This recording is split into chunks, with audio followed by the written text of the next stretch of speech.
Bapak Ibu dan saudara-saudari yang terkasih, saya mau menyapa kita pada pagi hari ini. Shalom.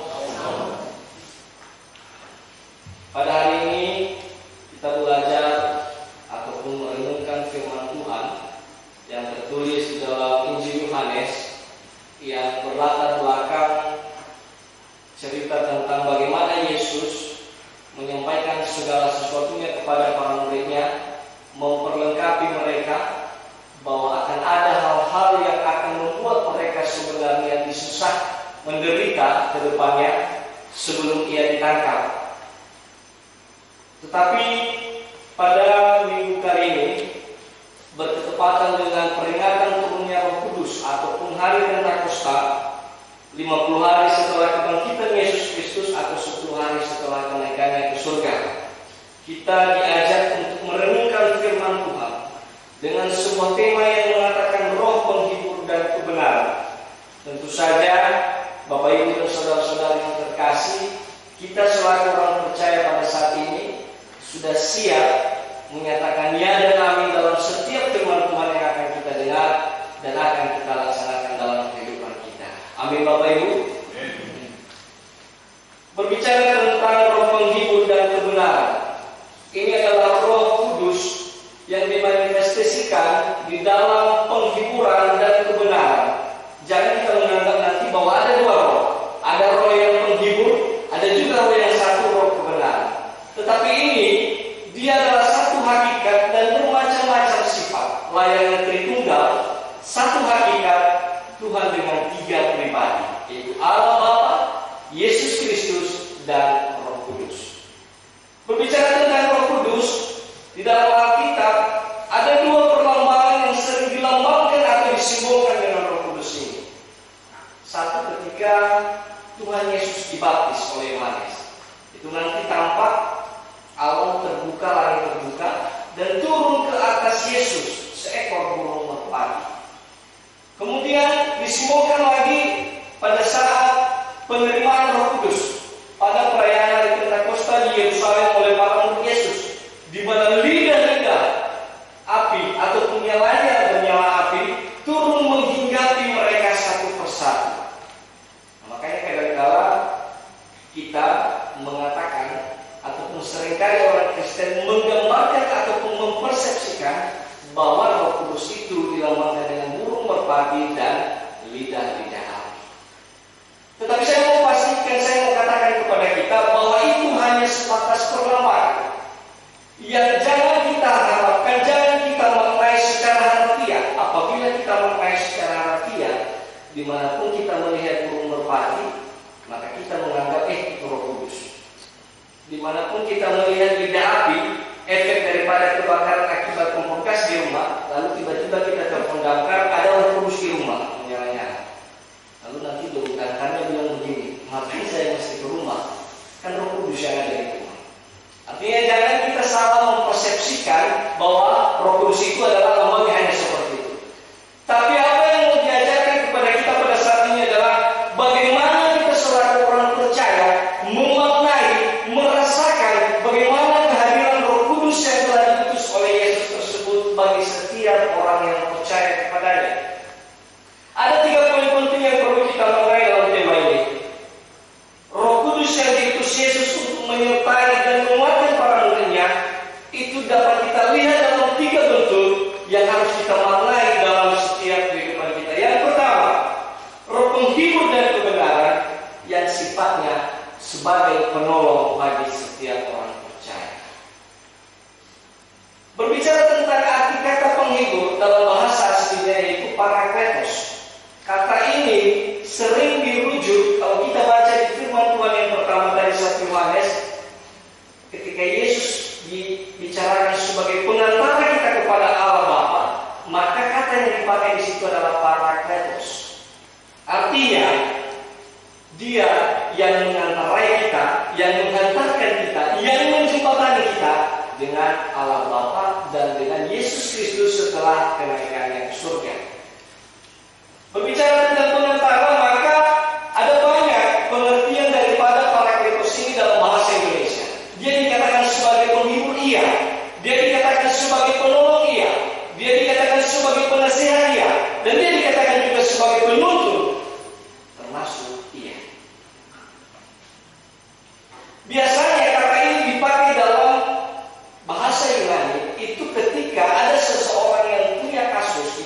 persidangan, dia dibela oleh seorang pengacara yang mendampingi dia di pengadilan tersebut. Nah, dalam pengertian rohani, Yesus mengutus Roh Kudus. Kalau kita baca di dalam ayat 1 sampai ayat 4a sebelumnya, Yesus menyampaikan bagaimana keadaan-keadaan yang akan mereka hadapi setelah kepergiannya nantinya. Ada dua poin penting di situ yang dikatakan. Dalam ayat 2 dikatakan bahwa mereka akan dikucilkan dan mereka akan dikejar bahkan dibunuh. Dan orang-orang yang melakukan itu menganggap bahwa mereka telah melakukan hal yang baik dan mereka telah melakukan perbuatan yang berubah kepada Allah. Untuk itu, mewanti-wanti masalah tersebut, mewanti-wanti supaya para murid tidak akan kecewa, maka Tuhan mengutus Roh Kudus supaya mereka ditolong, dituntun dan disertai dan bahkan dikuatkan untuk menghadapi keadaan-keadaan yang kadang-kadang berbanding terbalik dengan apa yang mereka harapkan untuk memberitakan Kristus di masa-masa mendatang. Dan itu telah terjadi, Bapak Ibu dan saudara-saudara. Bagaimana kalau kita membaca sejarah awal Kekristenan, bagaimana orang-orang Kristen mulai dari para rasul disesat, dikejar, dibunuh supaya mereka menyangkal nama Yesus Kristus. Akan tetapi, bagaimana perjuangan mereka ternyata itu bukan diakibatkan oleh karena kepribadian mereka, tetapi oleh karena ada sebuah oknum yang bukan dalam pengertian oknum menurut kita, tetapi ada sebuah oknum yang diutus oleh Tuhan, yaitu Roh Kudus yang berkarya di dalam hati setiap orang percaya yang boleh menguatkan dan menyertai mereka. Maka kalau kita perhatikan, Paulus dan para murid beserta seluruh para rasul yang memberitakan tentang kerajaan surga, memberitakan tentang Kristus, mereka bukan memberitakan tentang diri mereka. Mereka tidak membanggakan diri dengan apa yang mereka capai, tetapi mereka mengundangkan diri oleh karena mereka bisa bertahan dalam penderitaan di dalam menyampaikan kebenaran tentang Kristus. Di dalam Yohanes 14 ayat 16 sampai 17, karya Roh Kudus sebagai penolong dijelaskan begitu spesifik di sini yang saya akan bacakan bagi kita. Aku akan minta kepada Bapa, dan Ia akan memberikan kepadamu seorang penolong yang lain, supaya Ia menyertai kamu selama-lamanya, yaitu Roh kebenaran. Dunia tidak dapat menerima Dia, sebab dunia tidak melihat Dia dan tidak mengenal Dia. Tetapi kamu mengenal Dia, sebab Ia menyertai kamu dan akan diam di dalam kamu. Apa yang mau disampaikan oleh Yesus di sini di dalam pasal 14? Bahwa ketika turunnya Roh Kudus ini nantinya, ketika Dia diutus di tengah-tengah kamu yang mengaku percaya kepada Yesus, memang dunia dalam arti pengertian manusia secara keseluruhan tidak mudah menerima kehadiran. Kenapa? Karena mereka tidak melihat Dia. Ini dalam hal biasa pun, dalam pengertian kita sehari-hari, kita jarang mempercayai sebelum kita melihat segala sesuatu ataupun fakta-fakta yang telah kita dengar. Namanya bagi kehendak ilatul bayar. Artinya dunia tidak dapat menerima Dia karena dunia tidak mengenal dan melihat Dia. Tetapi kita oleh orang percaya, kita bisa menerima karena lebih dahulu Yesus telah mengenalkan dirinya kepada kita melalui karya keselamatan, dan kita akan menerima Dia, dan Dialah yang akan menuntun setiap perilaku kehidupan kita, supaya setiap jalan kita, setiap tujuan kita, setiap orientasi dalam hidup kita tertuju untuk kemuliaan nama Tuhan. Ini berujung kepada bagaimana kesetiaan para murid nantinya. Bagaimana mereka SSA ataupun setia sampai akhir menyampaikan kebenaran firman Tuhan, karena mereka yakin mereka bukan hanya sendiri, tapi ada pendamping dalam kehidupan mereka, itu penolong mereka yang lebih kuat dari kepribadian mereka yang menyertai dan menguatkan mereka. Yang kedua, Roh penghibur dan kebenaran yang bisa kita maknai dalam kehidupan kita orang percaya, yang dapat di dalam ayat 8 sampai ayat 11. Fungsinya ataupun tujuannya yaitu menginsafkan setiap manusia akan keberdosaannya. Saya akan bacakan bagi kita di dalam ayat 8. Dan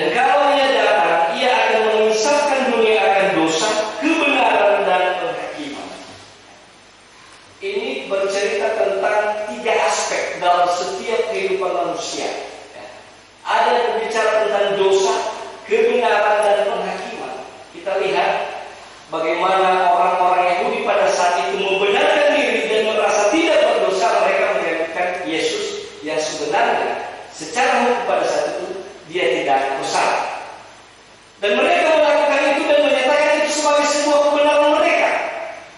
Dan mereka menghakimi Yesus oleh karena kebenaran tersebut sehingga berujung kepada kematiannya di atas kayu salib. Kita sebagai manusia, kita sering berdosa dalam kehidupan kita. Kita sering bersalah melakukan pelanggaran, ditambahkan membenarkan pelanggaran tersebut, dan kita seringkali menghakimi segala sesuatu oleh karena pembenaran diri kita. Inilah tugasnya Roh Kudus yang menuntun setiap orang percaya, menyadarkan dan mengisapkan mereka untuk bertobat bahwa mereka sebenarnya telah melakukan dosa. Saya berikan satu contoh kasus. Ketika Yesus mau disalibkan, pada saat dia disesak, mengalami penderitaan, di situ Rasul Petrus menyangkal dia sebelum air berkokok sebanyak 3 kali. Bagaimana Petrus nyalinya cukup kecil pada saat itu, yang sebelumnya kita lihat dia orangnya adalah pemberani. Tetapi setelah turunnya Roh Kudus, di dalam kitab Kisah Para Rasul kita membaca dan mendengar secara jelas bahwa setelah menerima kehadiran Roh Kudus dalam kehidupannya, Rasul Petrus beserta seluruh orang murid pada saat itu mempertobatkan diri, menguatkan diri, dan menghimbau, menyadarkan setiap orang yang ada pada saat itu untuk kembali kepada pangkuan Bapa, untuk kembali menyadari bahwa segala sesuatu yang mereka perbuat adalah pelanggaran, segala sesuatu yang mereka fitnahkan kepada Yesus dahulunya adalah sebenarnya salah. Dan itu berhasil, Bapak Ibu dan saudara-saudara. Kita lihat nanti di pasal 2, ketika dalam Kisah Para Rasul, Rasul Petrus bertobat dan dia mengisahkan setiap orang pada saat itu dan mempertobatkan 3.000 jiwa pada saat itu. Itu adalah benih kekristenan awal yang sampai kepada kita hingga pada saat ini. Tentu saja Bapak Ibu dan saudara-saudari, 3 hal tersebut, yaitu dosa, tugasnya Roh Kudus untuk mengisahkan kita bahwa ada begitu banyak keberdosan yang telah kita perbuat, oleh karena kita sering membenarkan diri dan oleh karena kita sering menghakimi sesama kita, dan ini adalah Roh Kudus yang akan mengenalkan yang benar kepada kita. Ya, dia memisahkan kita daripada dosa, menyatakan apa kebenaran yang benar di hadapan Tuhan, yaitu kebenaran yang adil, dan memberitakan bagaimana penghakiman yang sejatinya di hadapan Tuhan. Bagaimana penghakiman yang akan datang, yang tentu setiap kita akan diyakini menurut ukuran perbuatan kita masing-masing. Tentu saja Bapak Ibu dan saudara-saudari, berbicara tentang mengisahkan dunia ataupun seluruh manusia akan keberdosaannya, ini nantinya berujung dan bisa kita lihat dan bisa kita rasakan dalam setiap pengaruh kepribadian orang di sekitar kita. Ada saya pernah melihat di YouTube, ada seseorang bertanya begini, apa ciri-ciri ataupun tanda-tanda fisik seseorang penerima Roh Kudus? Apa tanda-tanda fisik dari seseorang yang telah mengaminkan kehadiran Roh Kudus dalam hidupnya? Saya mau katakan, di dalam channel tersebut, pendeta itu mengatakan bahwa tidak ada tanda-tanda fisik sebenarnya. Tetapi sama halnya seperti angin. Angin tidak bisa kita lihat. Tetapi pada kenyataannya, secara realitasnya, kita bisa merasakan bagaimana hadirnya angin untuk menyejukkan hidup kita, untuk menyejukkan hati kita ataupun pribadi kita yang mengalami kepanasan. Nah, artinya di sini adalah kehadiran Roh Kudus dalam setiap pribadi orang percaya dapat kita lihat di dalam kehidupan pribadinya, dalam setiap perilakunya, yaitu yang diwujudkan di dalam surat Galatia pasal 5 ayat 22 sampai 23. Itu ada di samping diri gereja, yaitu buah-buah roh.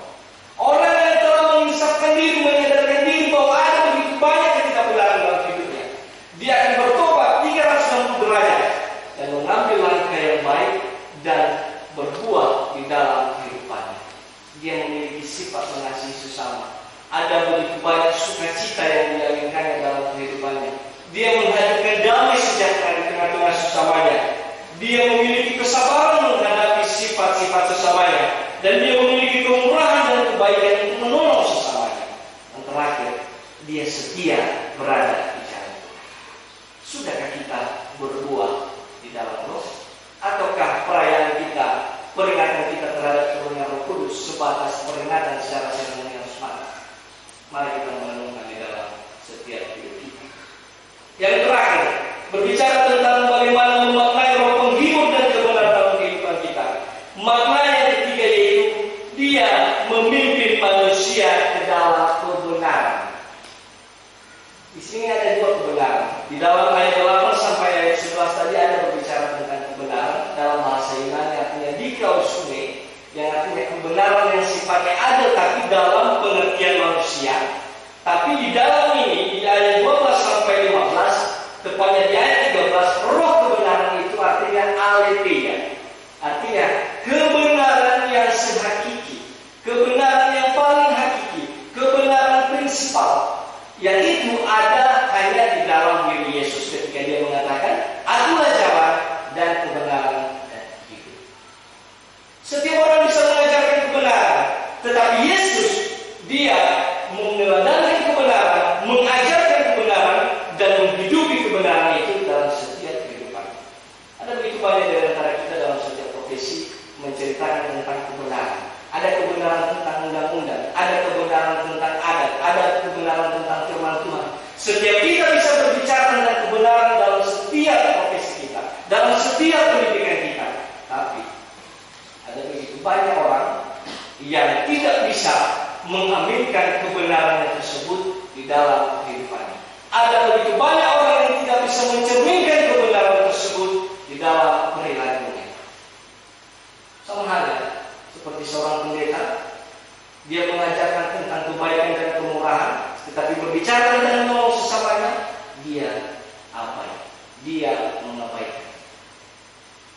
Pembuat undang-undang, para pengatur hukum di negara ini berbicara tentang hukum yang sebenar-benarnya, tetapi pada kenyataannya hukum sudah demikian. Maka kita lihat para pembuat undang-undang banyak yang dijebloskan ke dalam sel atau ke dalam penjara. Itu adalah keadaan ketidakbenaran kita di dalam kehidupan kita secara orang percaya. Dan ini ketika roh kebenaran ini hadir dalam kehidupan kita, kita mau dipimpin, membukakan diri, maka dia yang akan memimpin kita ke dalam kebenaran yang hakiki, mengingatkan kita, menuntun kita, memanggil kita ketika kita berada di jalan yang sesat, untuk mengembalikan kita kepada jalan yang benar yang seturut dengan kehendak Tuhan. Roma pasal 8 ayat 13 mengatakan, "Sebab jika kamu hidup menurut daging, kamu akan mati. Tetapi jika oleh roh kamu mematikan perbuatan-perbuatan tubuhmu, kamu akan hidup." Ingat, kebenaran-kebenaran yang telah kita terima, kebenaran-kebenaran yang telah diajarkan oleh firman Tuhan, seringkali kita abaikan oleh karena keinginan dunia kita, keinginan daging kita, keinginan tubuh jasmani kita. Maka daripada itu, secara pribadi kita tidak sanggup.